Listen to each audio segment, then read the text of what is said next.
4 months today, Kiwis will be voting. 4 months today. And what's really intriguing to me about this political moment is the role that infrastructure is playing in the campaign. Kiwis know we have a massive infrastructure shortfall, and they're experiencing the impacts of that firsthand. Having heard from the Prime Minister, it is now time to hear the vision and plans of the man who wants his job. Please welcome the leader of the New Zealand National Party, back in the O3, his hometown, with us this morning, Christopher Luxon.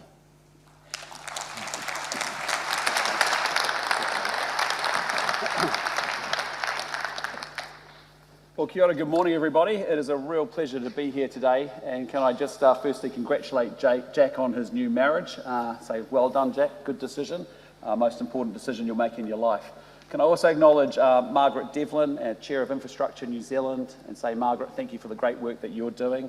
To CEO Nick Leggett, what a great hire. I've worked with Nick before, he's going to be awesome in that job.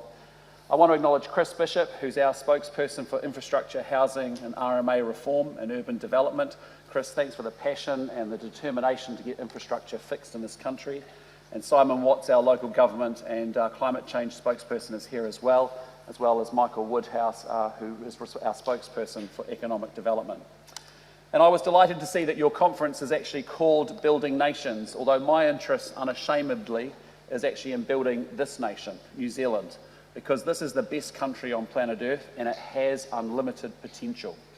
And National places enormous importance on the value of resilient, high-quality infrastructure and having in place the right framework to deliver it. And I'm going to talk to you a little bit about that today and how our national government will go about that. But before I do so, let me make a few observations, because after 18 months as the National Party leader and the opportunity I've had to meet so many New Zealanders up and down our great country, I do believe more than ever that if we make the right decisions, that New Zealand can do better, we can be more prosperous and we can be much more ambitious. And I don't want to settle for drift and mediocrity, and I imagine that you don't either.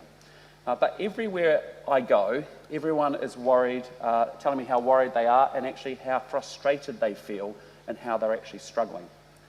There's no doubt about it, the economic picture is worsening. The cost of living crisis is now deeply biting many households and many businesses, yet Labor has no strategy or economic strategy except to spend even more money.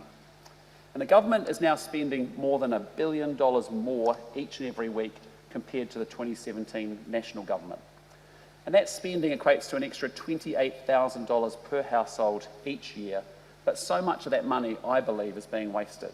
It's going on bureaucrats, it's going on consultants, it's going on ideological projects, and it's being wasted because Labor is simply incapable of delivering what it says that it will do. And it's not only Labor that struggles to deliver.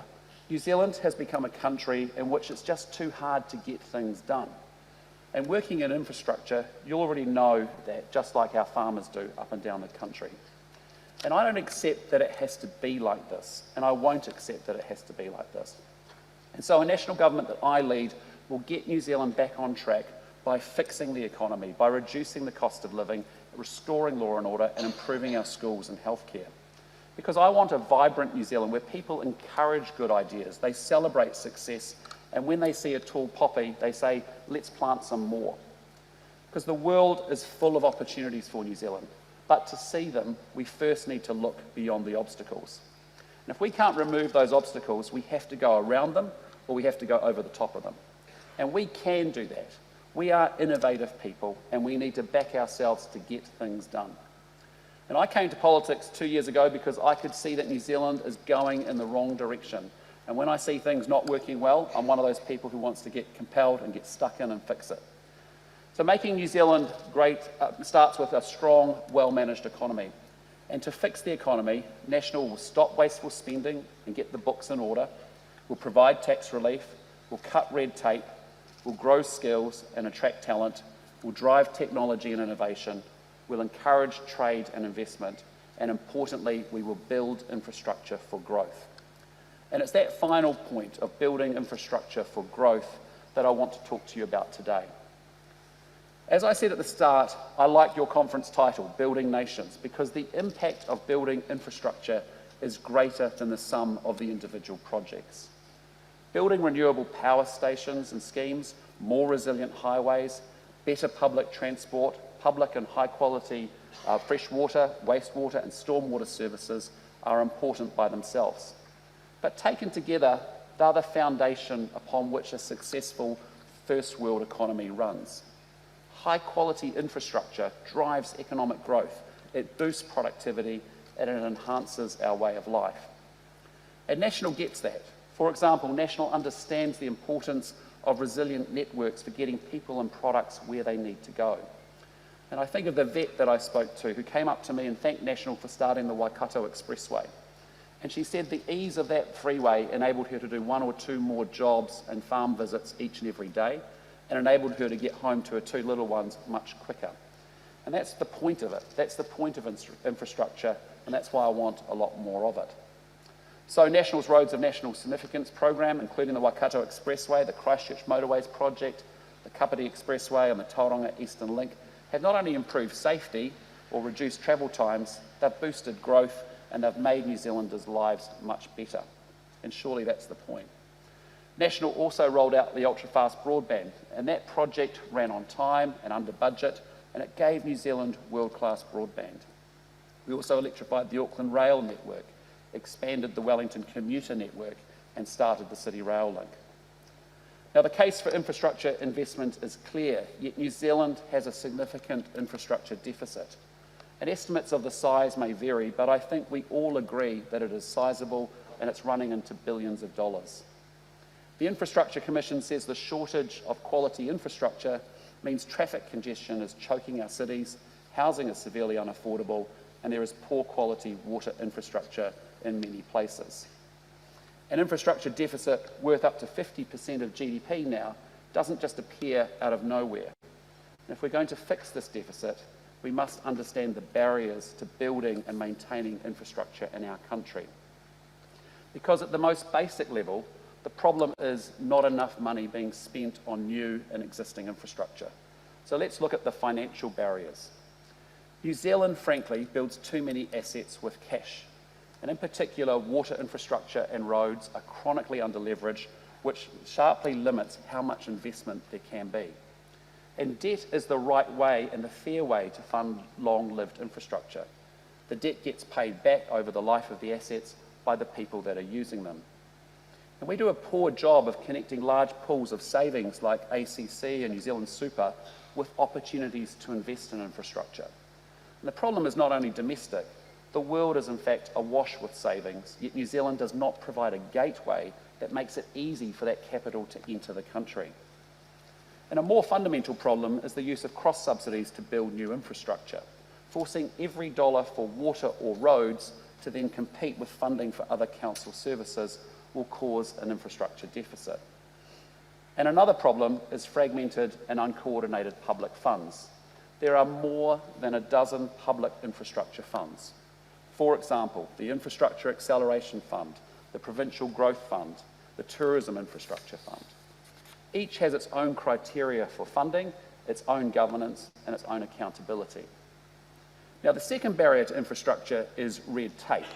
Resource consents in New Zealand are a nightmare, and especially for complex infrastructure, and frankly, the problem is getting worse.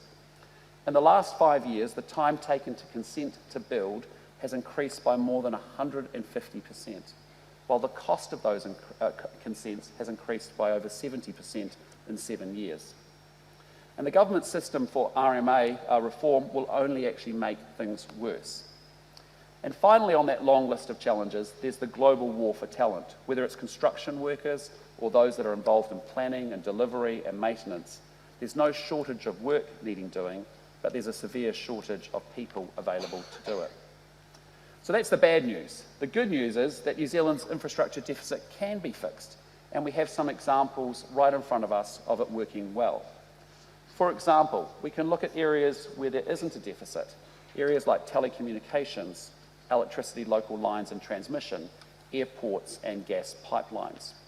And what these assets have in common is not public or private ownership or favourable geography or special tax treatment. What they share is the right to recover their costs from their customers, including a return on capital. They can borrow in their own right, and they don't depend on cross-subsidies from ratepayers or taxpayers to fund growth. And as a direct result, the cables, the tarmac and the pipes actually turn up in line with customer demand. And the real lesson is clear. Fixing infrastructure means getting the economics right and having regulation that is fit for purpose. And there is so much for us all to gain by getting this right. For example, housing affordability is a chronic problem in New Zealand, and so many social problems flow from it. And to fix housing affordability, councils need to go for housing growth. And that means infrastructure has to work for councils and ratepayers and stop being a pressure on council books. National says, let's build infrastructure wherever there are enough people to justify the cost, because New Zealand's future prosperity depends on it. There's a lot that an incoming government after October the 14th needs to tackle with a fresh approach, and infrastructure investment is very high on that list.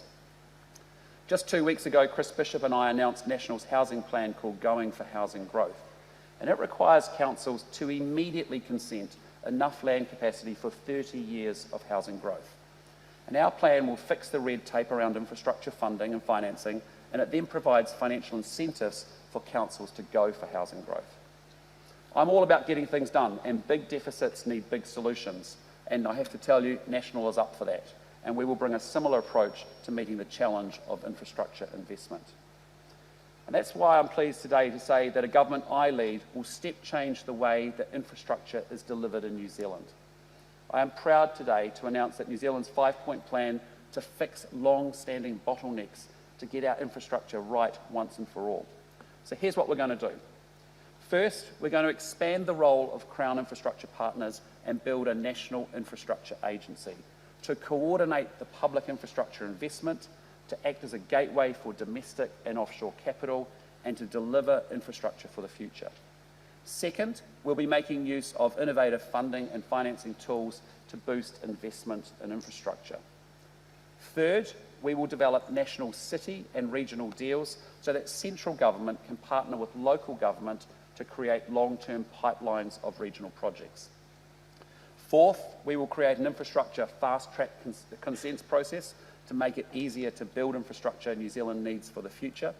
And fifth, we're going to build a 30-year infrastructure pipeline to deliver long-term certainty, to enable more effective planning and to reduce project costs. So let me run you through each of those 5 components now. First, we're going to establish a national infrastructure agency, which is an expansion of the existing Crown infrastructure partners.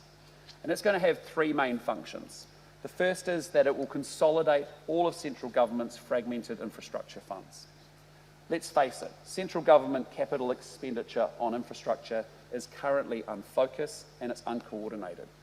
Labor has created a variety of infrastructure-related capital funds, such as the Infrastructure Acceleration Fund, the Provincial Growth Fund, the Tourism Infrastructure Fund, the New Zealand Upgrade Program, and many, many more. But as I said earlier, the criteria for each differs, as does the accountability, the governance, and the reporting structures. Some Crown infrastructure funds are short-term, some are long-term. Some involve loans, others don't. Some are contestable, some are not. And private sector expertise is not utilised to the extent that it could and it should be. And expertise in project evaluation and delivery is actually spread over multiple different agencies. Basically, it's a mess. And the Infrastructure Commission has said so. It said that the fewer consolidated funds in the future would result in better prioritisation and coordination of programs at the national level, and National agrees with that. So our National Infrastructure Agency will provide proper oversight and governance of these uncoordinated funds. It will be made up of infrastructure funding and financing experts, as well as economic and legal experts. It will take an intergenerational long-term approach to infrastructure funding and investment here in New Zealand. Now, the second role of the National Infrastructure Agency will be to be a gateway to connect domestic and offshore savings with New Zealand infrastructure investment. If you're an international investor looking to invest in New Zealand today, it's really unclear how and who you should engage with in government. And the National Infrastructure Agency will become the agency to coordinate and deploy offshore capital in New Zealand. And the agency will be a centre of expertise for new funding and financing tools like public-private partnerships, value capture and tolls. we will ask it to fix the Infrastructure Funding and Financing Act to make it much easier for councils to fund long-term infrastructure investment. The third role of the National Infrastructure Agency will be around procurement and delivery. There's no shortage of good infrastructure ideas, but delivery, particularly for this government, has been New Zealand's Achilles heel. Crown Infrastructure Partners has a proven track record of delivery, and we want to expand its role. And this means being a centre of expertise for procurement, and it will focus on complex projects. I'm thinking of projects like the second Auckland Harbour crossing, rapid transit proposals, and new health infrastructure. And no doubt many of you are wondering, well, what does this mean for the Infrastructure Commission?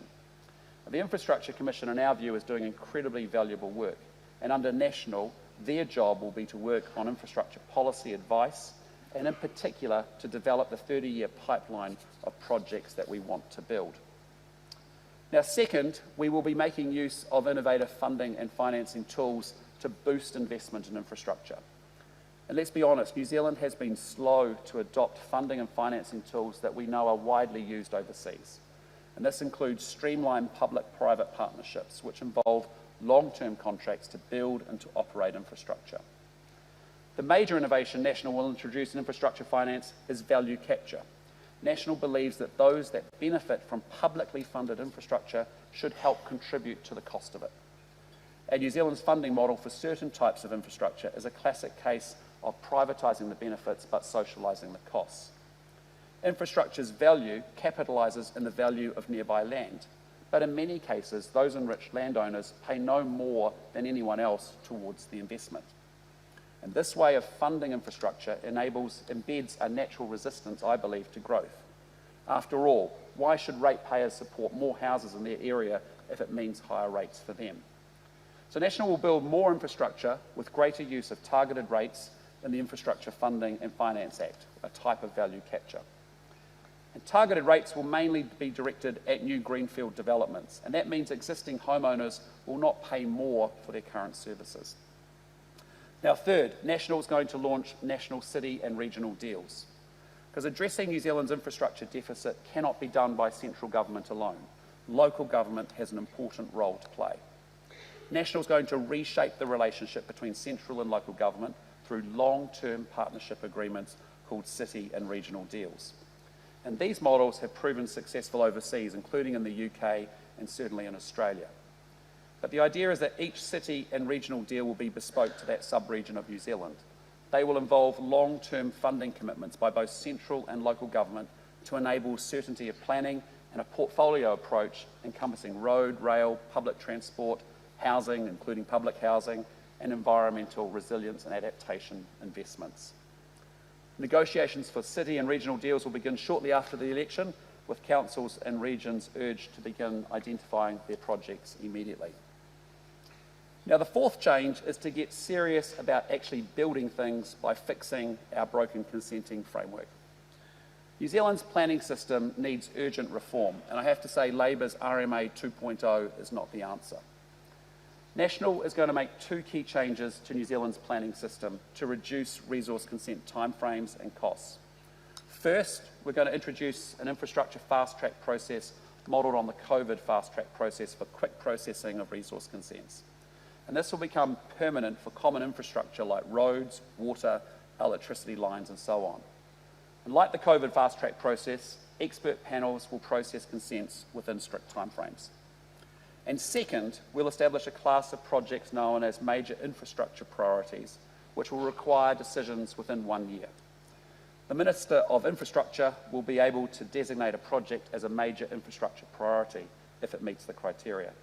And this will cover large, complex projects under the RMA, which under the RMA requires public notification and hearings. As with our Electrify NZ policy, which we announced earlier this year, decisions on major projects will be made within 1 year, except in cases where the Minister for Infrastructure allows an extension. And fifth and finally, National is going to develop a 30-year infrastructure pipeline. National understands that when it comes to investment in long-lived assets, certainty is crucial. And so National will direct the Infrastructure Commission to prepare a 30-year infrastructure plan and pipeline for New Zealand for new and existing assets. And that plan will be broken down by city and region, reflecting our intention to develop city and regional deals. And the plan will develop an infrastructure priority project list very similar to the list that many of you will be aware of developed by Infrastructure Australia. The combination of a 30-year infrastructure plan, a project priority list, and city and regional deals will create a genuine infrastructure pipeline. And this will give you, the industry, tremendous confidence to invest in technology, equipment, the people, and to drive efficiencies and cost reductions. So ladies and gentlemen, in conclusion, that's a very brief overview of National's plan for infrastructure. And I appreciate it's a lot to take in because a lot needs to frankly change. I'm not afraid of making those changes, and National is not afraid of them either. And in fact, National says that to achieve a productive, efficient, and growing economy that's going to serve New Zealanders well for decades to come, a change in the delivery of infrastructure is absolutely essential. But I have to say, what also needs changing is a mindset that puts barriers in the way of development. New Zealand needs to get to yes much, much more quickly. And that won't happen by being reckless, and your industry is going to play a key part in shifting those attitudes. But I want us to reach a point where development is welcomed for its potential social and economic advantages, rather than opposed because of short-term disruption and short-sighted concerns. We need a mindset where risk management is simply one of the many factors that are a part of getting the job done, but progress is the priority. And as I said, building infrastructure is a key to growing the economy, and that matters because only with a growing economy is how we actually help New Zealanders get the things that they want, they need, and they expect. It's only with a growing economy we get to deliver better public services. So I have to say, yours is an incredibly exciting sector to be in, and I can assure you that a government that I lead with National's plan in place, infrastructure will be bigger and a more dynamic sector. Infrastructure is truly going to be at the heart of building a more secure and a more prosperous future. And it is absolutely essential to help make New Zealanders' lives better, and it is absolutely critical to getting New Zealand back on track. Thank you. Appreciate your time.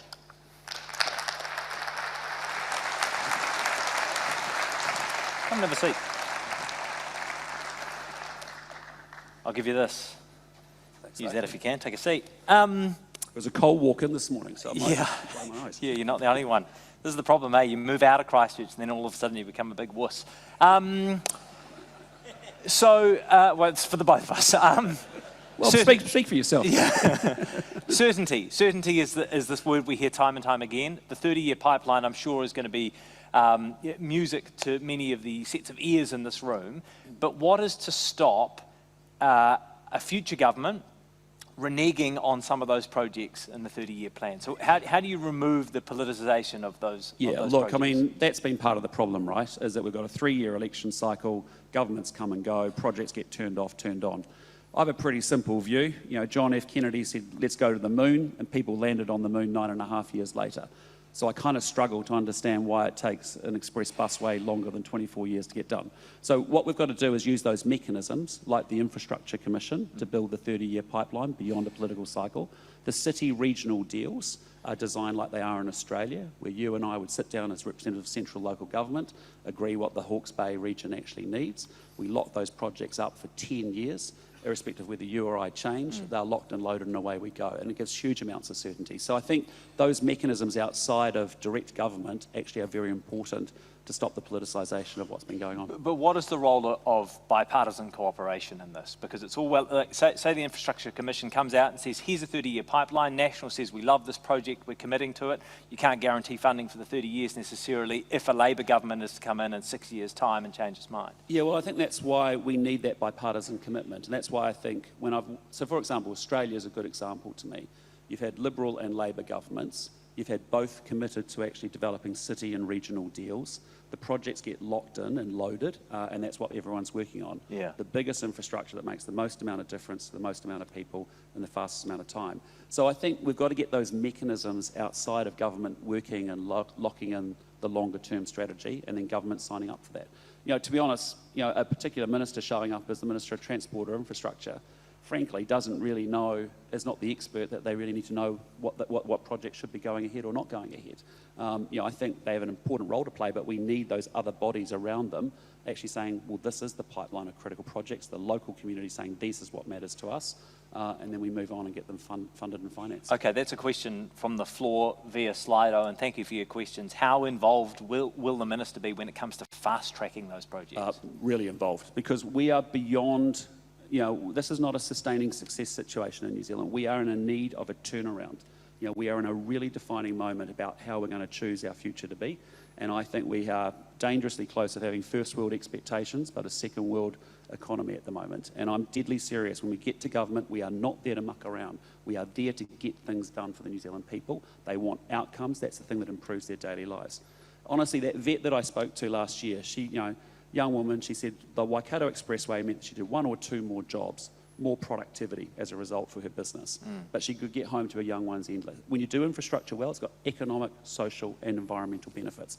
So we need to stop the talking. We are world class at talking, but we are not getting things done, and partly because we need good, clean process to get that job sorted. Question from the floor. The Infrastructure Action Plan under Labor already has an infrastructure prioritisation list. How is this different?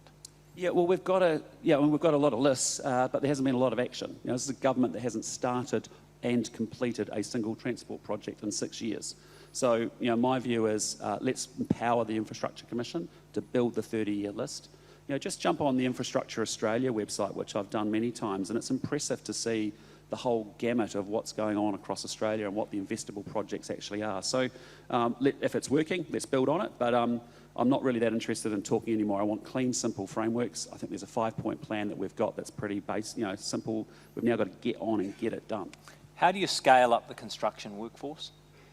We've got to open up our immigration settings. We've got to continue to work hard at building and making a really attractive sector for young Kiwis to come into.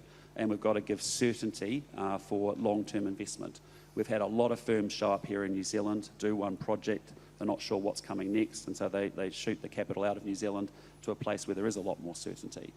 So I think, certain pipeline, open up immigration settings and continue to build talent from within. Okay, but how much are we talking? If we I think net migration is sitting at about 100,000 if it's annualised at the moment. What sort of numbers are you thinking? Well, I mean, we've got to make sure we've got to open up the immigration settings. We've got to obviously link it up with infrastructure. Immigration's always got to be linked to our economic agenda, and our economic agenda says we need people. I mean, here's the deal. Essentially, New Zealand stopped replacing itself in 2016. Encourage all of you to go out there, have more babies if you wish. That would be helpful. But as a result, by the time we get to 2040, we've got 10 people leaving the workforce for every 5, 10 people leaving the workforce every 5 coming in. Immigration becomes a critical part of that. Steady on, I only got married last week, man. I'd encourage you. You do your bit for New Zealand, please. Another question from the floor regarding your housing and urban density plans. How will you make sure there's sufficient land bought for social infrastructure, especially in those greenfields developments? Yeah, we're going to have more to say about that. I've actually asked Tama Potaka and led by Chris Bishop to actually think about social housing. And in particular, Tama's probably built more social housing than anybody in Parliament.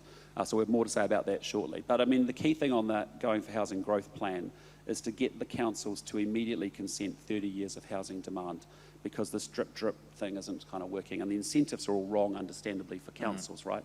They've got to spend all that money up front and then hope they get revenue in terms of rates later. We want to be able to give developers the tools, the funding and financing tools to build that infrastructure themselves, having targeted rates into those communities. And then finally, we're going to incent councils. If you build above the 5-year average of house development, we'll give you $25,000 per house to spend as you see fit. $1 billion fund kicking it off. So I think, again, we choose to do a lot of this to ourselves in New Zealand. We've got a country the size of Great Britain and Japan with house prices that are often twice as expensive. And it's all these processes that we do to ourselves that wrap ourselves up in string and make things slow and we don't get things done.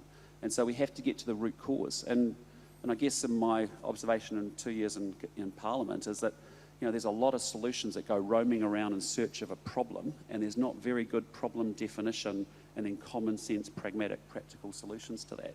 And I think that's what we're trying to do with our policies this year, and including infrastructure, including housing, to say let's get good problem definition and then let's get really practical.